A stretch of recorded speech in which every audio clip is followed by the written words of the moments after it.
Lukas 12 ayat 49 sampai 56 demikian. Aku datang untuk melemparkan api ke bumi, dan betapakah aku harapkan api itu telah menyala. Aku harus menerima baptisan, dan betapakah susahnya hatiku sebelum hal itu berlangsung. Kamu menyangka bahwa aku datang untuk membawa damai di atas bumi? Bukan, kataku kepadamu, bukan damai, melainkan pertentangan. Karena mulai dari sekarang akan ada pertentangan antara 5 orang di dalam satu rumah, 3 melawan 2, dan 2 melawan 3.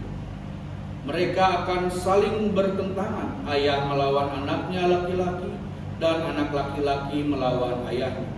Ibu melawan anaknya perempuan, dan anak perempuan melawan ibunya. Ibu mertua melawan menantunya perempuan, dan menantu perempuan melawan ibu mertuanya. Yesus berkata pula kepada orang banyak, apabila kamu melihat awan naik di sebelah barat, segera kamu berkata, akan datang hujan, dan hal itu memang terjadi. Dan apabila kamu melihat angin selatan bertiup, kamu berkata, hari akan panas terik, dan hal itu memang terjadi. Hai orang-orang munafik, rupa bumi dan langit kamu tahu menilainya. Mengapakah kamu tidak dapat menilai zaman ini? Demikianlah Injil Tuhan kita Yesus Kristus. Berbahagialah setiap orang yang mendengarkan firman Tuhan dan yang memeliharanya.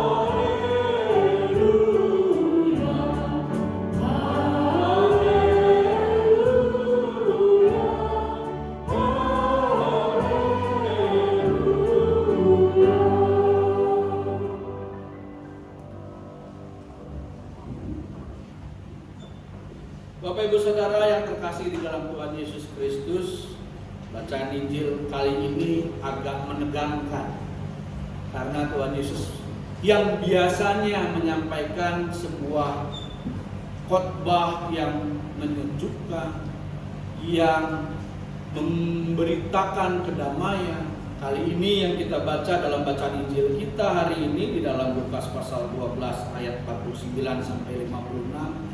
Di situ kita membaca sebuah ajaran yang cukup keras. Kata Tuhan Yesus, Dia bukan membawa damai, Dia datang untuk membawa pertentangan. Kalau kita hanya melihat bagian itunya saja dipotong, maka mungkin kita bisa salah memahami. Wah, Tuhan Yesus tidak membawa damai, ternyata Dia sendiri kok yang membawa.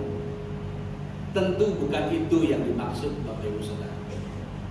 Tuhan Yesus menggambarkan bahwa Dia datang untuk membawa pertentangan, bahkan pertentangan itu bisa terjadi di dalam sebuah keluarga. Adalah ketika Dia mau membedakan antara mana orang yang benar-benar Kristen, mana orang yang benar-benar mengikut Allah, dan mana orang yang tidak benar-benar mengikut Allah. Masalahnya begini Bapak Ibu Saudara, kalau kita membedakan hijau sama biru, itu buat sebagian orang cukup mudah, sebagian orang lain cukup sulit. Itu tuh warna hijau sama biru tuh sering kebolak-balik tuh Bapak Ibu. Orang-orang tertentu, hijau dibilang biru, biru dibilang hijau. Nah, perempuan Bapak Ibu Saudara, konon katanya warna tuh bukan hanya hijau, bukan hanya biru. Kalau hitam sama putih diantaranya ada abu-abu. Kalau hijau sama biru diantaranya ada apa Bapak Ibu? Hijau toska atau biru toska katanya, begitu ya. Itu bingung, ini hijau apa biru? Rada susah. Ya, yang saru-saru begitu tuh rada susah. Bisa berantem orang bilangnya, itu tuh ambil ini warna biru, biru mana nggak ada. Padahal yang dimaksud hijau toska begitu ya. Nah Bapak Ibu Saudara, Kalau perbedaannya ekstrim, mudah untuk dilihat apa bedanya. Tapi kalau bedanya tipis-tipis, itu yang sulit. Dan itu yang sebenarnya mau disampaikan oleh Tuhan Yesus. Pertentangan antara orang yang sungguh benar, Kristen, dengan yang hanya pura-pura benar. Atau seolah-olah benar. Atau cuma sedikit mendekati kebenaran. Kalau kita hubungkan dengan bacaan pertama kita, Bapak Ibu Saudara, dalam kitab Yeremia tadi, dalam kitab itu digambarkan Allah tuh tahu mengenal nabi-nabi palsu, gitu ya. Orang yang mengaku berkata dalam nama Allah, yang mengaku menyampaikan firman Allah, padahal tidak.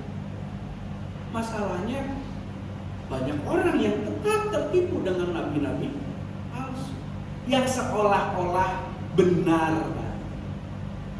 Dan itu yang Tuhan Yesus, sekali lagi saya katakan, mempertentangkan itu. Orang yang sungguh benar dengan yang pura-pura benar, atau hanya kira-kira benar. Untuk lebih memperjelas, ini cerita pengalaman saya zaman masa kecil, Bapak Ibu Saudara. Waktu zaman masih sekolah, ketika mau ujian, mama saya tuh biasa, namanya ibu-ibu ya, bawel ya, ngeliat tahu anaknya mau ujian tuh biasanya langsung ngawasin tuh. Nah, suatu ketika mama saya teriak tuh dari luar, "Sosam, jangan main game." Zaman sekarang mah game, zaman dulu zaman saya masih sekolah nggak ada tuh game-game di handphone. Paling mentok game ular-ularan. Kalau zaman saya masih Game Boy gitu loh. Nah, kamu jangan main game ya, besok ujian, baca buku. Iya ma, ini lagi baca buku. Mama saya buka pintu kamar, dilihat, oh iya benar, saya lagi di meja baca buku. Keluar mama saya. Saya lanjutkanlah saya membaca buku yang saya baca, yaitu buku komik. Kalau nggak salah dulu teh Dragon Ball judulnya, Dragon Ball, gitu ya. Nah, Bapak Ibu, sekarang saya tanya, saya bohong nggak? Dalam cerita itu saya salah nggak? Salah apa enggak? Kan mama saya bilang, "Sosam jangan main game." Saya main game nggak? Nggak. Baca buku, saya baca buku nggak? Berarti saya salah nggak? Nggak salah. Bener nggak? Bener. Saya bener. Enggak juga. Dibilang salah sih enggak ya. Bener, saya kan baca buku. Tapi kan saya sebenarnya paham yang dimaksud mama saya baca bukunya buku pelajaran. Memang saya nggak ngebohong. Tapi yang nggak bener juga kan gitu ya. Salah sih kagak. Bener juga. Ya enggak juga, nggak bisa dibilang benar. Nah itu tuh Bapak Ibu tuh yang saya maksud, enggak benar-benar benar, enggak 100% benar, hanya mendekati, hanya mirip-mirip benar. Orang Kristen bisa nggak begitu? Bisa. Nggak salah sih, nggak melakukan dosa sih, tapi yang nggak berbuat kasih juga, ya sama aja dong, kan gitu ya. Beribadah sih, rajin baca Alkitab, rajin berdoa, tapi di rumah kalau berantem, buset, piring terbang, gitu ya, misalnya. Rajin beribadah, ngasih persembahan mau dikasih berapa amplop diisi semua, tapi usahanya nipu orang. Nah gitu. Jadi apa yang diungkapkan dalam kehidupan beribadah tidak mewujud dalam kehidupan sehari-hari. Nah itu Bapak Ibu Saudara, karakter nabi-nabi palsu. Dan itu yang Tuhan Yesus pertentangkan. Kalau beda jauh gitu ya, yang satu baik, yang satu jahat, itu gampang ketahuannya. Tapi yang satu baik, yang satu pura-pura baik, cuma kelihatan baik, itu yang susah. Dan masalahnya mungkin kita seringkali menjadi seperti itu. Ketika kita kemudian, ya yang penting kan saya melakukan apa yang dikatakan oleh Tuhan. Tapi kemudian kita tidak mengimani itu. Maka Tuhan Yesus mengajak, kalau kita perhatikan secara khusus Bapak Ibu Saudara, di dalam bagian berikutnya dari bacaan Injil kita, mulai dari ayat 54, Tuhan Yesus menggambarkan, nih kamu kalau ngelihat ada awan naik sebelah barat, bisa ngerti itu, ini bakal hujan. Kalau ada angin dari selatan, bisa ngerti tuh, ini bakal panas. Tanda-tandanya bisa lihat, gitu ya. Tapi yang menarik di ayat 56, hai orang-orang munafik, rupa bumi dan langit kamu tahu menilainya, mengapakah kamu tidak dapat menilai zaman ini? Bapak Ibu Saudara, kita seringkali bisa menilai segala sesuatu di sekitar kita. Tapi apakah kemudian kita adalah orang-orang yang siap menyambut zaman ini? Zaman ini apa yang dimaksud? Zaman penghakiman. Tuhan Yesus senantiasa mewartakan bahwa kerajaan Allah akan datang. Selalu mewartakan bahwa kerajaan Allah akan datang. Maka bersiaplah, berjaga-jaga.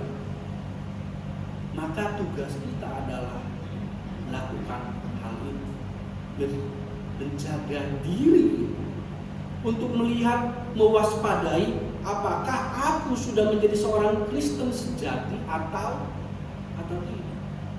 Atau jangan-jangan seperti si Sosam tadi itu yang masih sekolah, kelihatannya benar, nggak melakukan yang salah sih, tapi juga tidak bisa dibenarkan. Nah Bapak Ibu Saudara, dalam bacaan kita yang kedua dalam Ibrani 11 ayat 22, ayat 29 sampai pasal 12 ayat 2, di situ digambarkan tentang iman tokoh-tokoh yang terkenal. Bahkan bukan hanya tokoh terkenal, tokoh berdosa, Rahab itu adalah dikenal sebagai perempuan Sunda. Tapi dia dikutip oleh penulis surat Ibrani. Kenapa? Karena oleh imannya maka Rahab yang perempuan Sunda itu bisa berbuat hal yang benar. Dia menolong para pengintai yang mau pergi yang mengintai di tembok Yeriko, kan gitu ya. Dan perbuatannya itu dibenarkan. Maka Bapak Ibu Saudara, sebenarnya yang mau disampaikan dalam surat Ibrani, kalau mau kita sederhanakan, yang namanya iman itu mestinya mewujud.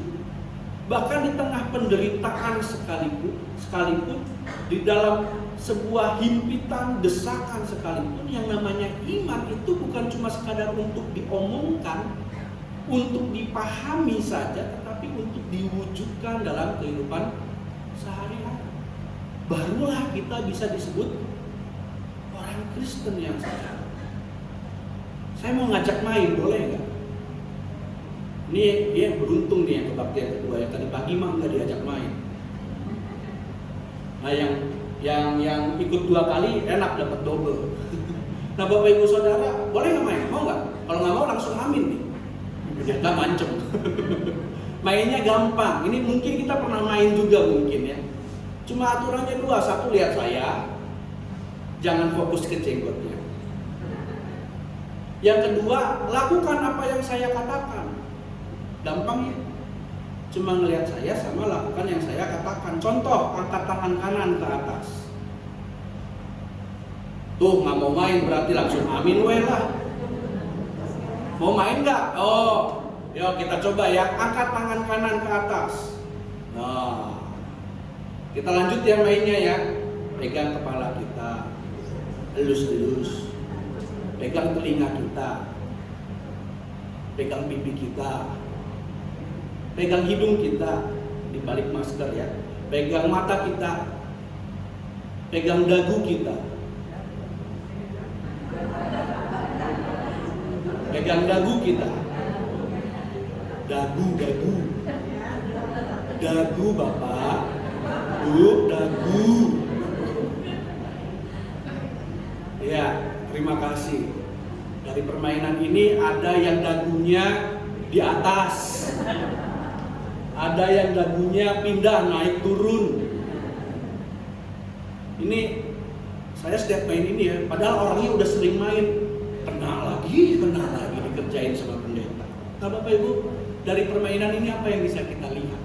Aturannya ikuti apa yang saya katakan. Yang saya katakan pegang dagu.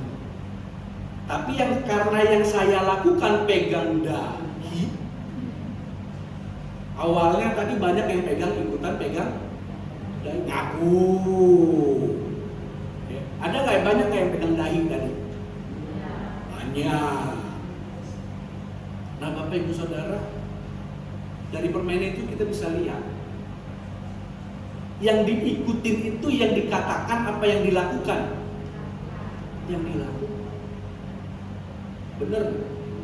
Mau imannya setebal apapun katanya,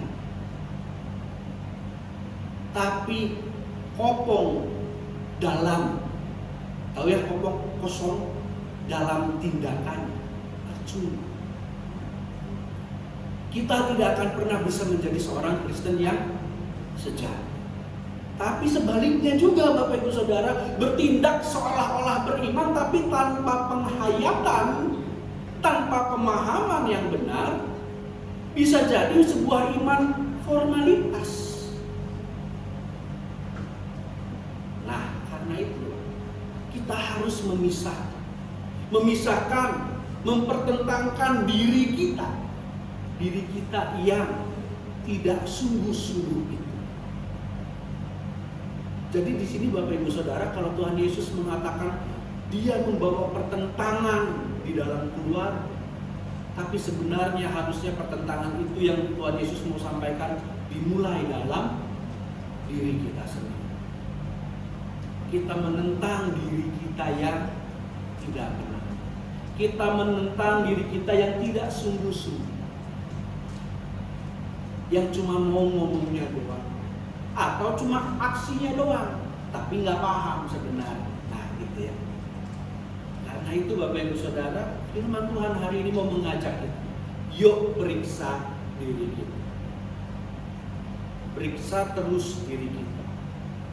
Kalau kita lihat Bapak Ibu Saudara, di dalam minggu ini, ketika kita mengenang, menghormati Charles Wesley, tadi di awal ibadah sudah disampaikan ya, Charles Wesley itu bersama dengan saudaranya John Wesley, mereka adalah pelopor gerakan Metodis yang sekarang dikenal dengan Gereja Metodis.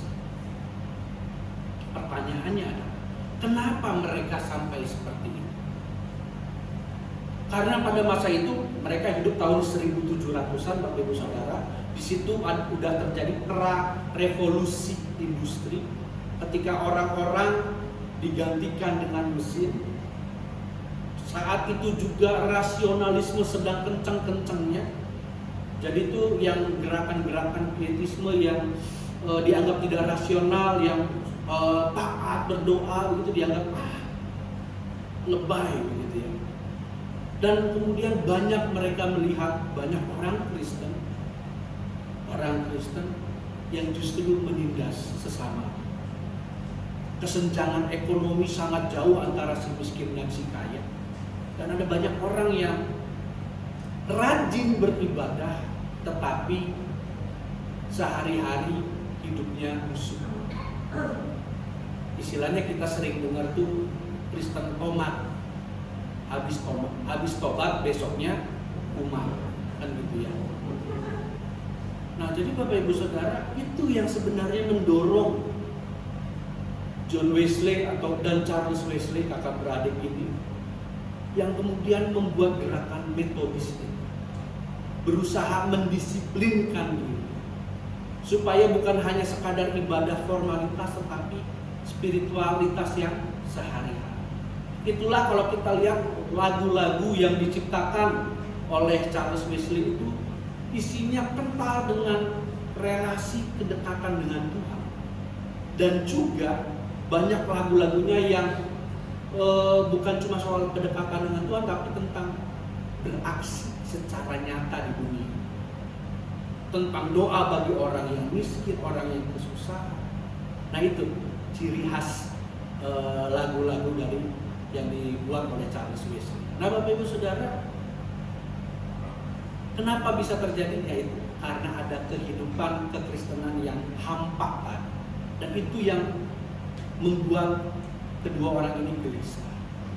Nah, jangan sampai hidup kita juga seperti itu. Fokuslah hanya kepada Allah. Tujukan hati pikiran kita, hidup kita hanya pada Yesus, seperti yang disampaikan dalam Ibrani 12 ayat 2. Hanya fokus pada Tuhan dan lakukan apa yang menjadi kehendak Tuhan. Bersaksi tentang Yesus itu cuma dua. Apa dua itu? Mengatakan yang Yesus lakukan dan melakukan yang Yesus katakan. Bukan hanya berkata, tetapi juga dalam melaku hidup kita sehari-hari. Kiranya Tuhan menolong kita. Amin.